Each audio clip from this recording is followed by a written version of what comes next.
All right, doing things a little bit differently today. Today in Belonging in Utah, we are returning to Brigham City to learn more about the history and journey that many Japanese families experienced when making Box Elder County home.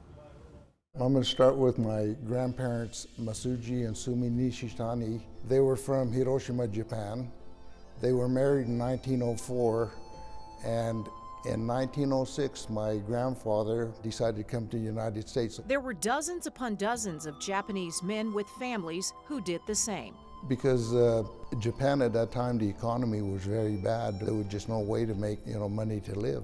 But then when my grandmother came, they started looking and they just realized it was still a better life here than going back to Japan, so they stayed. Gerald says his grandfather on his mother's side of the family, which is the Hinojo Sato family, had a similar journey to Utah. In 1907, he decided to come to the United States, so he dropped off at Seattle, Washington. He worked for the railroad in Oregon. He says around 1912, his grandfather came to Box Elder County to farm. In 1913, he sent for his wife, and later the couple sent for their 3 children. There were a lot of good people here that, helped him. I seen some old documentation like written checks.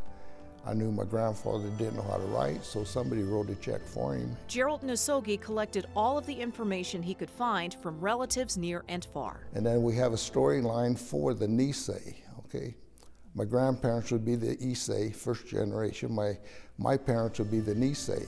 Some of that information became part of the historic exhibit currently on display at the Brigham City Art and History Museum. As a community historian, I think that we all learn more about ourselves when we learn more about our neighbors. Alana Blumenthal, the museum's director, says outside of railroad opportunities, farming was the next frontier. You can't pretend that these Japanese American farmers weren't here since 1905, because they were, just like many other communities who have been in the state from the very beginning. But the stories from the very beginning, Gerald is concerned, could fade away. Like us, especially the 3rd generation, the Sansei, we never asked our parents, what did you do when you was a kid, or what did you do for fun, or we didn't ask them questions like that. Now we try to ask, we think about it, there's nobody to ask.